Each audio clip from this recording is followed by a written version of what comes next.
Bom dia, meus queridos irmãos. Nós estamos aqui mais uma vez para estudar a palavra do nosso Deus e hoje nós estaremos estudando a lição número 5, que tem como título "E viu Deus a aflição do seu povo".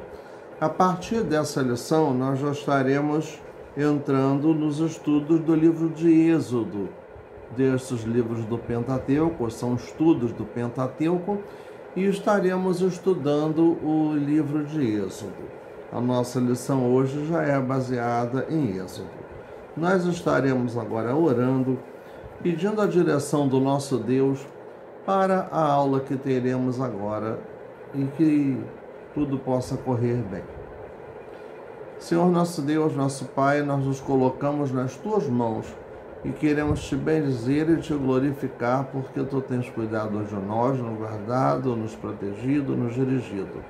Pai, Te pedimos que Tu venhas me usar na condução desse estudo, para que, ó Deus, o Teu Espírito use a minha boca, use a minha mente para poder falar aquilo que Tu tens para mim e para todos quantos estiverem vendo e ouvindo essa aula. Toma-nos nas Tuas mãos, ó Deus, em nome de Jesus. Amém. Nós, nessa lição, falando sobre o livro de Êxodo, veremos o seguinte: o processo de libertação da escravidão do povo de Deus no Egito. A palavra Êxodo tem como significado saída, migração, marcha, partida. O povo saiu de lá daquela escravidão que eles viviam no Egito, partindo para Canaã, a terra prometida. Então vamos lembrar um pouco algumas coisas que se sucederam no livro anterior e acabou fazendo com que grande parte dos hebreus fossem para o Egito. É bom lembrar que parte da descendência de Abraão, um dos filhos de Jacó, chamado José, foi para o Egito como escravo, tendo sido vendido pelos seus irmãos.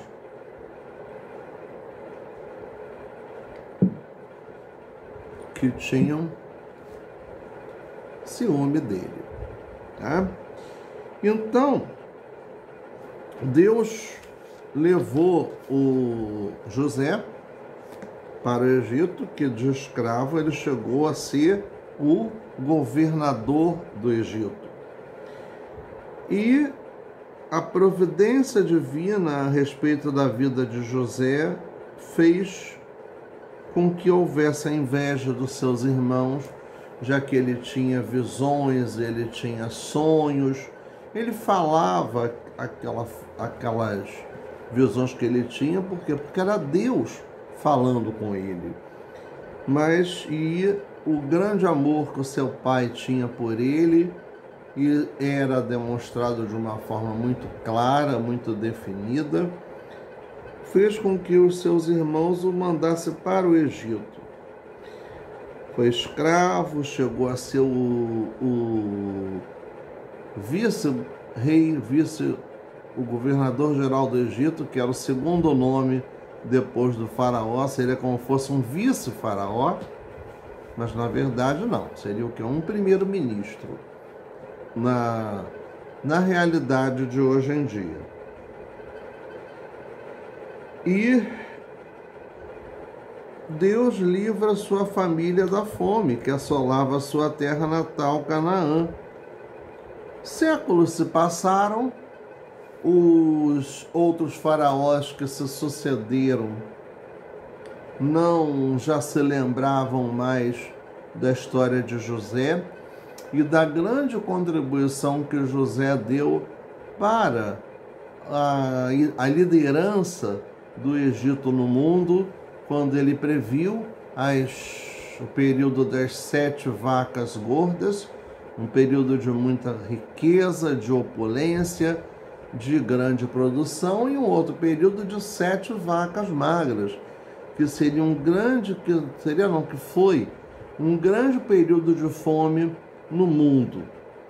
Então aí, esse novo faraó começa a reinar e o povo de Deus começou a ser duramente oprimido e escravizado.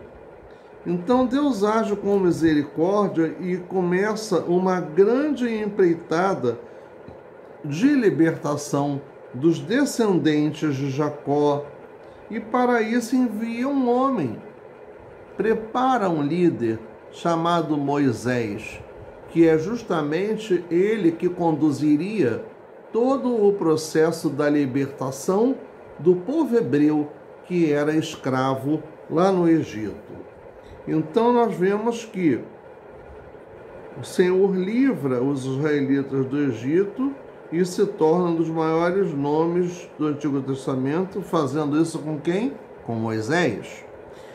Então nós iremos refletir sobre o êxodo do povo de Deus da terra do Egito e as lições que esse fato trouxeram e trazem e trarão ainda para a nossa vida. Nós estaremos fazendo a leitura no livro do Êxodo, no capítulo 1, a partir do versículo 1, que nos diz: Estes, pois, são os nomes dos filhos de Israel que entraram no Egito com Jacó. Cada um entrou com sua casa, ou seja, com a sua família. Rúben, Simeão, Levi e Judá, Issacar, Zebulon e Benjamim, Dan, Naphtali, Gade e Aser. Todas as almas, pois, que procederam da coxa de Jacó foram 70 almas. José, porém, já estava no Egito, e para os seus irmãos ele estava morto. Eles não sabiam da sobrevivência e da evolução que Deus permitiu e proporcionou a José. Sendo, pois, José falecido por quê? Na ideia da sua família, e todos os seus irmãos e toda aquela geração, os filhos de Israel frutificaram. No caso, frutificaram. Após a morte de José, os filhos de Israel cresceram muito, frutificaram, aumentaram muito e multiplicaram-se, e foram fortalecidos grandemente, de maneira que a terra do Egito se encheu de hebreus, passou a ter um grande contingente da sua população formada por hebreus. Depois levantou-se um novo rei sobre o Egito que não conhecera a José, o qual disse ao seu povo: Eis que o povo dos filhos de Israel é muito mais poderoso do que nós. Eia, usemos sabiamente para com ele, para que não se multiplique e aconteça que, vindo guerra, ele também se ajunte com os nossos inimigos e peleje contra nós e suba da terra. E puseram sobre eles maiorais de tributos para os afligirem com suas cargas, para poder afligir, oprimir o povo hebreu. Porque edificaram a Faraó cidades de tesouros, Pitom e Ramessés, essas duas cidades, lá no Egito. Mas quanto mais os afligiam, tanto mais se multiplicavam e tanto mais cresciam, de maneira que se enfadavam por causa dos filhos de Israel. E os egípcios faziam servir os filhos de Israel com dureza. Assim, lhes fizeram amargar a vida com dura servidão, em barro e em tijolos, e com todo o trabalho no campo, com todo o seu serviço, em que os serviam com dureza. Então houve muita repressão aos hebreus. Os hebreus, que se tornaram muito numerosos no Egito, se tornaram uma grande preocupação para o faraó, porque eles viam que a população hebraica poderia se tornar maior que a população egípcia. E nesse meio tempo, estourar uma rebelião e tomarem o poder no Egito. E, consequentemente, o faraó seria deposto, sairia do comando do país. Esse era o medo do faraó. Só que isso não aconteceu. O plano que Deus tinha para esse povo, para esse país, não era que os hebreus dominassem o Egito. Era a libertação dessa escravidão para que eles fossem para Canaã, para a terra prometida, e lá formassem a nação Israel, da onde viria o Messias, que é Jesus Cristo. Então nós vemos que essa situação foi preocupante aos olhos, na ideia do faraó, mas não era isso que o povo queria fazer, e nem era esse o plano de Deus para os hebreus lá dentro do Egito. Bem, vimos então que a palavra êxodo significa saída, partida, marcha, migração. É uma palavra de origem grega, tá? E ela vem a nomear o livro de acordo com um dos seus principais acontecimentos: a saída dos filhos de Israel da terra do Egito, que está lá no livro de Êxodo, capítulo 19, versículo 1, que nos diz o seguinte: ao terceiro mês da saída dos filhos de Israel da terra do Egito, os filhos de Israel da terra do Egito, no mesmo dia vieram ao deserto de Sinai. Tendo partido de Refidim, vieram ao deserto de Sinai e acamparam-se no deserto. Israel, pois, ali acampou-se, defronte do monte. E subiu Moisés a Deus, e o Senhor o chamou do monte, dizendo: assim falarás à casa de Jacó, e anunciarás aos filhos de Israel: vós tendes visto o que fiz aos egípcios, como vos levei sobre asas de águias e vos trouxe a mim. Agora, pois, se diligentemente ouvirdes a minha voz e guardardes o meu concerto, então sereis a minha propriedade peculiar dentre todos os povos, porque toda a terra é minha. E vós sereis reino sacerdotal e povo santo. Estas são as palavras que falarás aos filhos de Israel.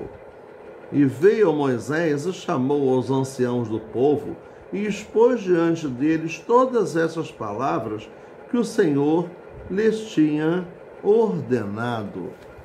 Então, por que Deus libertou o seu povo, o povo hebreu, de lá do Egito? Para que eles fossem a sua nação escolhida, para que eles adorassem a Deus, para que eles fossem fiéis a Deus, para que eles fizessem a vontade de Deus. Esse era o objetivo. Então nós vemos que o livro do Êxodo fala sobre redenção. Então a gente tem falado muito sobre redenção nessa revista e até na anterior também. O que significa redenção? Redenção é uma libertação da escravidão, é um processo de grandes mudanças que traz benefício, que traz liberdade para quem é alvo dessa redenção. E a redenção que está sendo anunciada aí desde o Antigo Testamento é a redenção proporcionada por Deus, a promessa do Messias que viria com a forma humana para que tirasse o pecado do mundo. Então a redenção se expressou pela libertação do povo hebreu do Egito e traz fatos que deram origem a Israel como nação. Essa redenção efetuada da nação Israel foi porém, sem dúvida alguma, fazia parte do projeto maior de Deus para todos os povos, porque essa redenção não foi só para o povo de Israel naquele momento histórico, mas foi, na verdade, para toda a humanidade, para todo o mundo. Essa redenção foi providenciada. Deus é o provedor da libertação de Israel. O livro do Êxodo, ele nos mostra com todas as letras que Deus é o provedor da redenção de Israel, da libertação de Israel. O livro continua com o tema da redenção introduzido em Gênesis, que foi falado lá em Gênesis sobre isso, né? No entanto, chegamos a um nível maior do que o nível familiar de Gênesis, uma vez que Deus retira uma nação do cativeiro e a conduz para a terra prometida. Percebam a similaridade. Em Gênesis, o Senhor chama Abraão da sua terra inicial para ser uma bênção para as nações, para que ele formasse a nação judaica. Em Êxodo, o Senhor chama uma nação de uma terra de servidão, de escravidão, para ser bênção para todas as nações. Outra observação bem relevante no livro do Êxodo é ver Deus suprindo todas as necessidades espirituais e religiosas ao seu povo. Israel, após a libertação, o Senhor lhe providenciaria a lei a fim de orientá-lo quanto à nova vida e também em relação ao culto exclusivo a Ele. A Ele é quem? A Deus. O culto exclusivo a Deus. O ser humano precisa de Deus. Essa é uma realidade incontestável. Não tem como dizer que a gente não depende, que a gente não precisa de Deus. Né? Isso aí não existe. Todos nós dependemos de Deus. O ser humano carece de Deus, essa é uma realidade incontestável. Ao prover a lei e os mandamentos, o Senhor estabelece uma aliança. Uma aliança. O que é aliança? Um compromisso. Um compromisso com a humanidade. E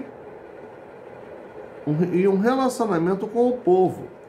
E esse, por sua vez, o povo de Deus deveria ser santo, separado, distante do pecado, da iniquidade, das coisas que desagradam a Deus, para dar testemunho do seu Deus às demais ou outras nações.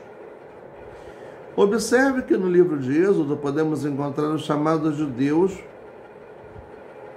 para sermos testemunhas da sua graça redentora ao longo de toda a Bíblia Sagrada.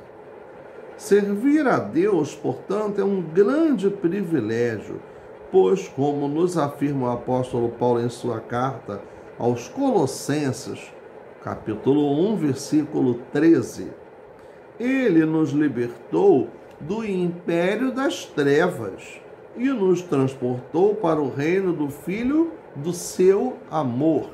Todos nós viemos das trevas, sim, antes de nos convertermos ao Senhor.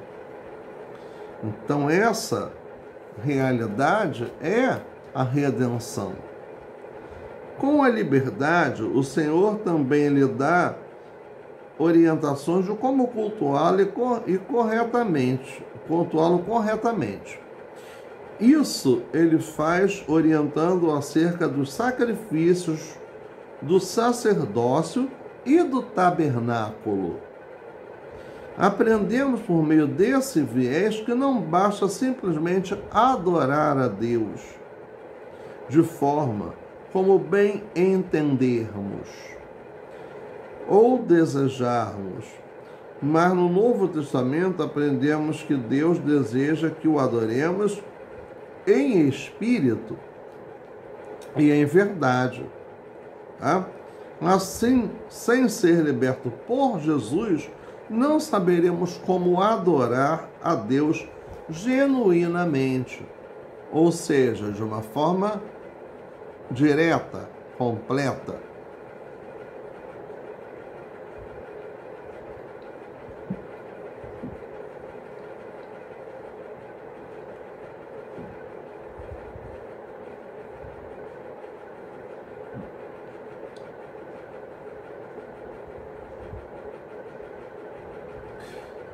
Desculpe, no item 2, o cativeiro de Israel. Exatamente Êxodo 1, de 1 a 14, que é aquele trecho que nós lemos agora anteriormente. É bom que sabemos que o cativeiro de Israel no Egito foi profetizado por Deus a Abraão. Isso não aconteceu à toa. Isso não foi por acaso. Isso fazia parte dos planos de Deus. Isso está lá em Gênesis, capítulo 15, de 13 a 16. Aquele clã composto por apenas 70 pessoas,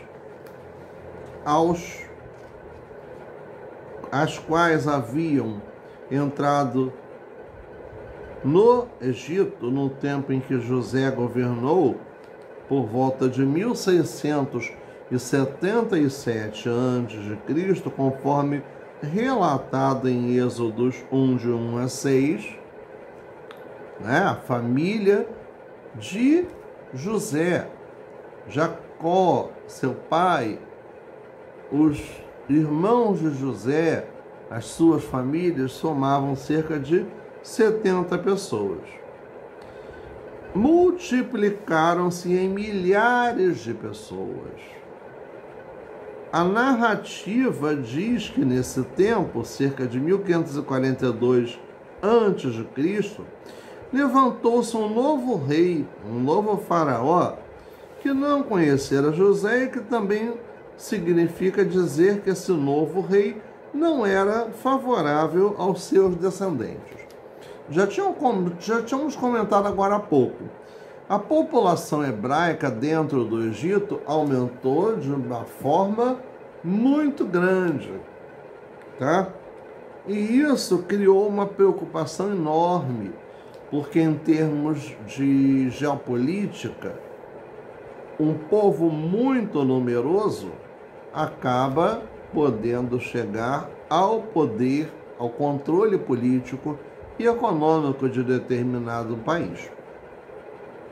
Bem, então eles acharam que era uma ameaça à guerra, resolveram escravizar os hebreus e logo depois também resolveu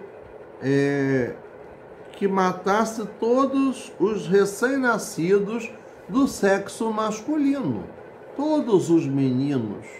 Porque quem seriam esses meninos no futuro? Os potenciais soldados que lutariam contra o Egito, ou por conta própria, ou ao lado de alguma nação inimiga do Egito que quisesse conquistar as terras do Egito. Então, eles mandaram que fosse feita o quê? A eliminação, o assassinato dos meninos que nasciam. E aí, as parteiras deveriam fazer isso e avisar ao faraó. Porém, houve a intervenção de Deus, e o plano de Faraó de matar todos os bebês do sexo masculino não deu certo. Não deu certo porque as mulheres hebraicas, quando iam ter filhos, não procuravam parteiras egípcias. Elas procuravam ter os seus filhos distantes dessa realidade.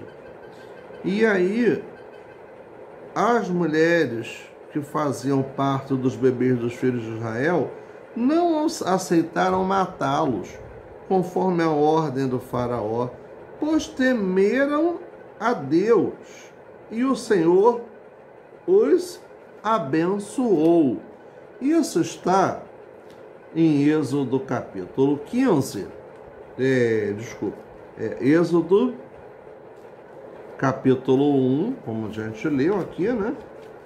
A partir do versículo 15, que nos diz: E o rei do Egito falou às parteiras das hebreias, das quais o nome de uma era Sifrá e o nome da outra Puá, e disse: Quando ajudardes no parto as hebreias, e as virdes sobre os assentos, se for filho, matai-o, mas se for filha, então viva. As parteiras, porém, temeram a Deus e não fizeram como o rei do Egito lhes dissera. Antes, conservavam os meninos com vida. Então o rei do Egito chamou as parteiras e disse-lhes: Por que fizestes isto? Que guardastes os meninos com vida? E as parteiras disseram a Faraó: É que as mulheres hebreias não são como as egípcias, porque são vivas e já têm dado à luz aos filhos, os filhos antes que a parteira venha a elas. Portanto, Deus fez bem às parteiras, e o povo se aumentou e se fortaleceu muito. E aconteceu que como as parteiras temeram a Deus, estabeleceu-lhes casas. Então ordenou o faraó a todo o seu povo, dizendo: A todos os filhos de Israel que nascerem, lançareis no rio, mas a todas as filhas guardarei com vida. Então, nesse contexto de que Faraó mandou que matasse todos os meninos que nasciam naquela época, nasceu o libertador da escravidão no Egito. Quem foi? Moisés. Ele nasceu exatamente nessa época. E a sua mãe, o que fez? Deixou o seu bebê, Moisés, dentro de um cestinho no rio. E quem achou isso? A filha do faraó. Moisés foi criado no palácio do faraó. Ele teve toda a chance, toda a facilidade para quê? Para ser um futuro faraó. Mas Deus queria dele outra coisa, queria que ele fosse o libertador da escravidão do povo hebreu lá no Egito. E aí, o que aconteceu? Moisés nasceu, né? E a situação de Moisés veio a definir nos planos de Deus para que ele se tornou o líder da redenção do povo hebreu, que lá está lá em Êxodo 3, de 1 a 4, que nos diz o seguinte: e apacentava Moisés o rebanho de Jetro, seu sogro, sacerdote em Midian, e levou o rebanho atrás do deserto, e veio ao monte de Deus, a Horebe. E apareceram-lhe o anjo do Senhor em uma chama de fogo do meio de uma sarça, e olhou. E eis que a sarça ardia no fogo, e a sarça não se consumia. Isso é, ela estava pegando fogo e se mantinha inteira. Isso aí é a obra que só Deus pode fazer. Moisés disse: agora me virarei para lá e verei esta grande visão, porque a sarça não se queima. E vendo o Senhor que se virava para lá a ver, bradou Deus a ele do meio da sarça e disse: Moisés, Moisés. E ele disse: eis-me aqui. E disse: não te chegues para cá, tira os teus sapatos dos teus pés, porque o lugar em que tu estás é terra santa. E disse mais: eu sou o Deus de teu pai, o Deus de Abraão, de Isaque e de Jacó, os patriarcas de Israel. E Moisés encobriu o seu rosto, encobriu o seu rosto, porque temeu olhar para a Deus. E o que Deus disse aqui? Tenho visto atentamente a aflição do meu povo que está no Egito, e tenho ouvido o seu clamor por causa dos seus exatores, porque conheci as suas dores. Portanto, desci para livrá-lo da mão dos egípcios e para fazê-lo subir daquela terra a uma terra boa e larga, a uma terra que emana leite e mel, ao lugar do Cananeu, e do Eteu, e do Amorreu, e do Perezeu, e do Eveu, e do Jebuseu. Bem, Deus já estava preparando e levantando Moisés para ser o libertador do seu povo, né? Moisés é a figura central do livro do Êxodo. No início, quando foi comissionado, escolhido por Deus para liderar o povo, ele chegou a duvidar bastante da sua capacidade. Ele achou que ele não seria capaz, não seria competente para liderar a libertação da escravidão no Egito. Porém, a Bíblia nos mostra que, mesmo tendo nascido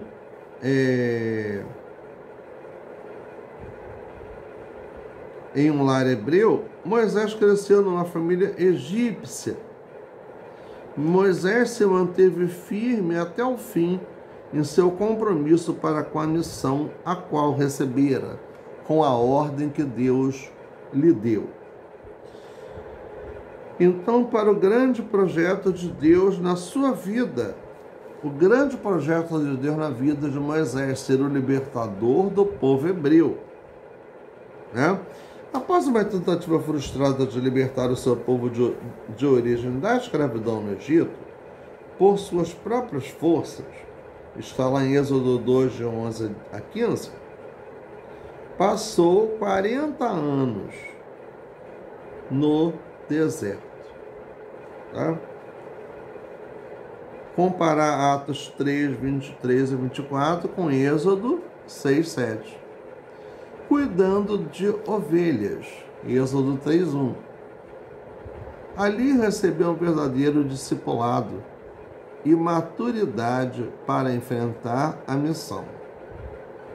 Então ele teria que liderar um povo problemático, um povo murmurador ou reclamador, um povo que duvidou daquilo que Deus poderia fazer por eles e passaram todo aquele tempo no deserto.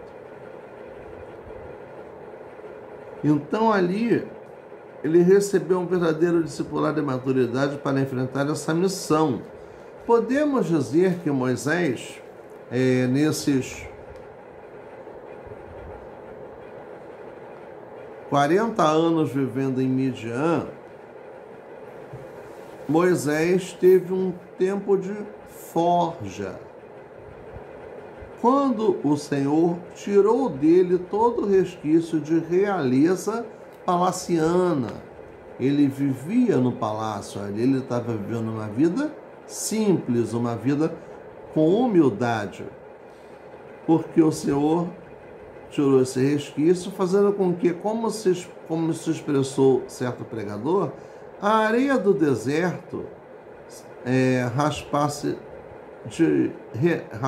de sua pele todo vestígio de ouro em pó que ainda existia, porque Deus precisava dele com mente de príncipe altivo e firme, mas espírito de pastor humilde e maleável.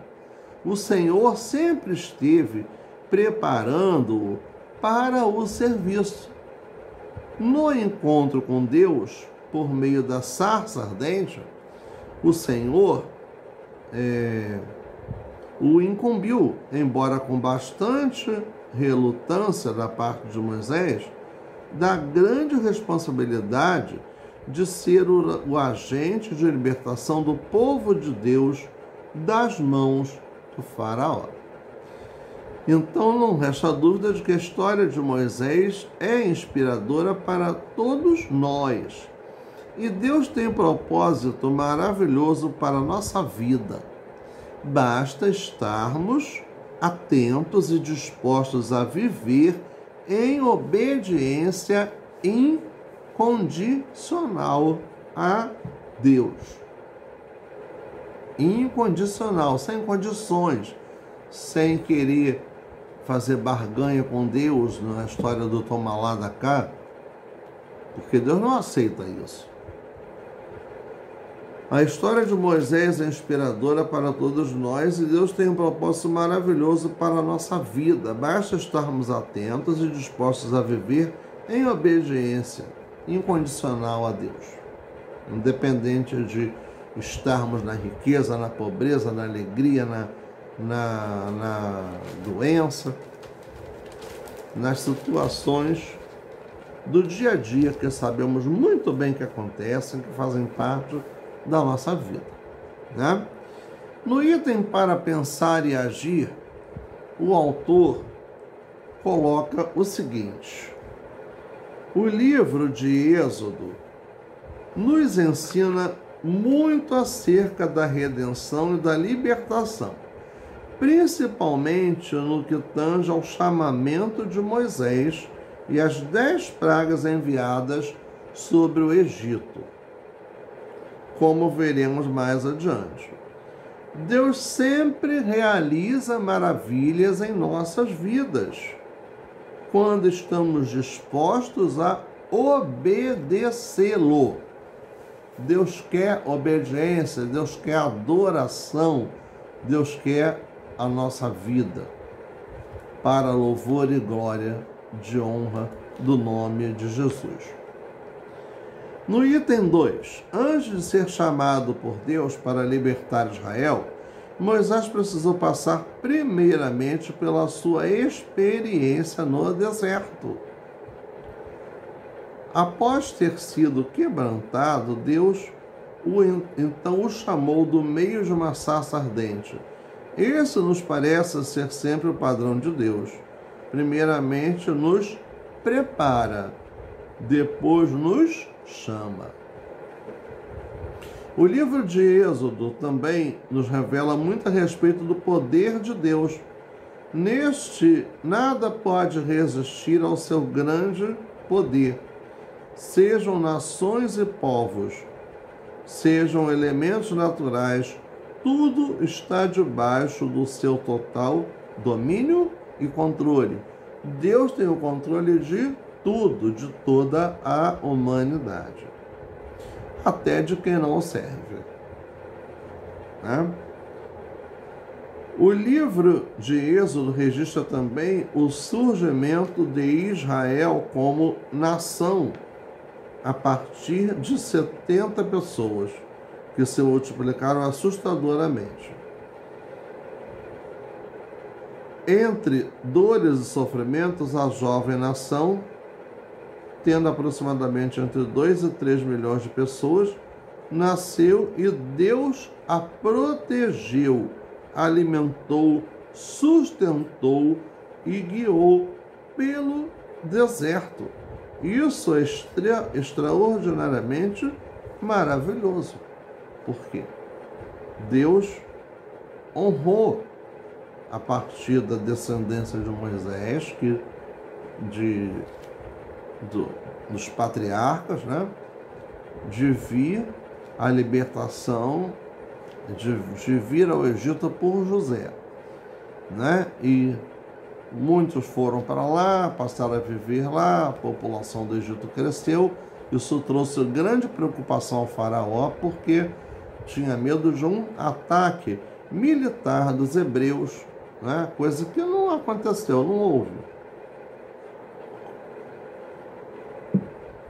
Essa possibilidade não houve.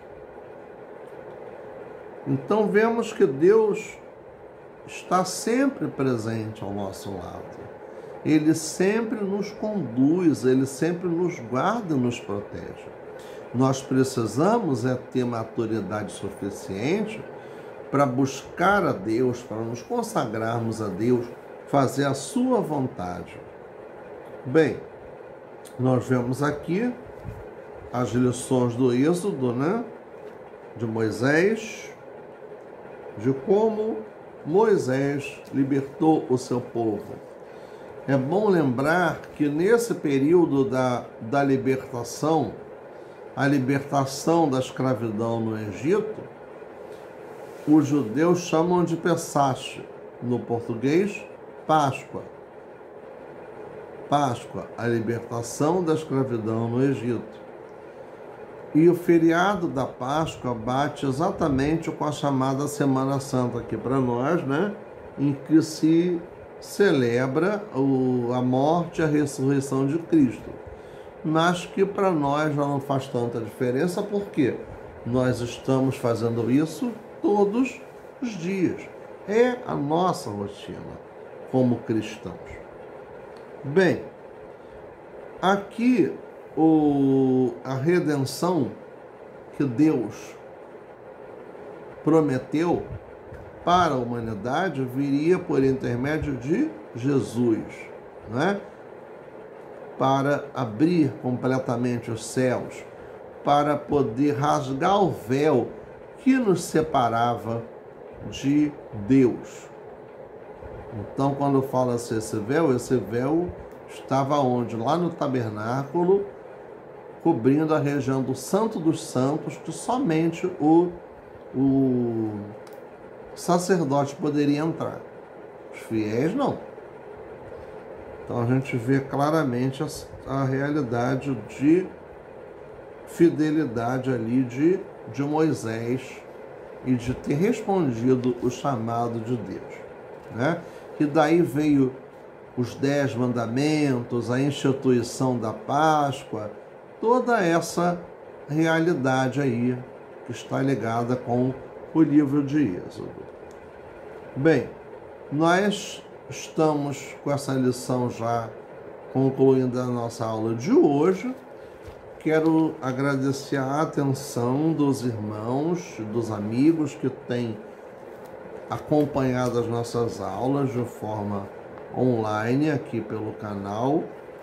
E deixo claro para o povo da turma D que agora em fevereiro nós estaremos retornando de forma presencial, tá? Então, como a nossa lição vai ficar, se vai começar daí para frente ou se a Jália vai querer retornar nas lições que têm sido postadas, né? Então, essa realidade nós iremos passar para vocês, tá? Mas é bom ficar atento, não deixar de estudar a revista.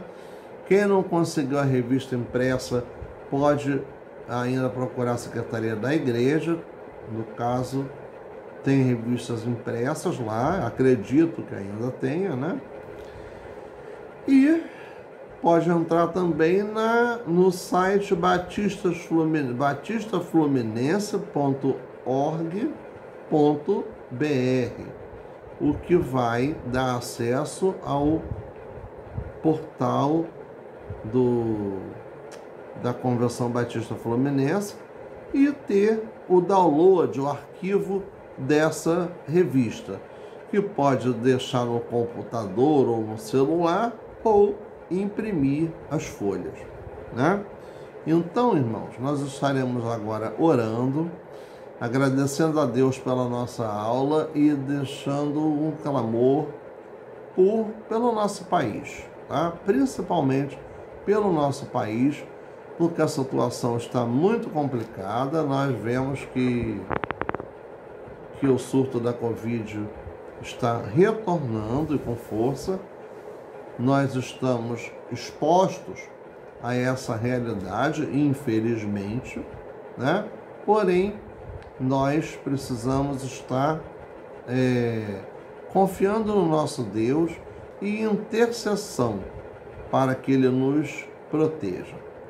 Oremos então, encerrando a nossa aula de hoje, tá? E estaremos nos colocando aqui nessa semana diante de Deus, para sermos usados por Deus para o seu serviço, já que Ele nos chamou para a sua maravilhosa luz, pela sua grande graça, pela sua infinita graça. Então, estejamos atentos, né? Oremos. Senhor nosso Deus, nosso Pai, nós nos colocamos nas suas mãos, te agradecemos pela aula que pudemos, ó Pai, estar ministrando aqui, Pai, que possa ter sido bênção para quem viu e ouviu.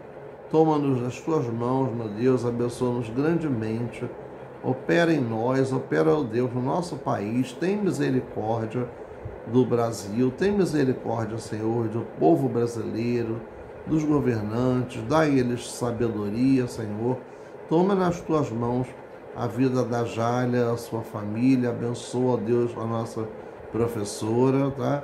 De forma grandiosa. Toma-nos em tuas mãos, Senhor. Visita os enfermos, Pai. Dá unção de cura para aqueles que precisam, ó Deus. Seja com os necessitados, Pai. Dá a tua direção, que possamos, ó Pai, estar fazendo a nossa parte como cristãos.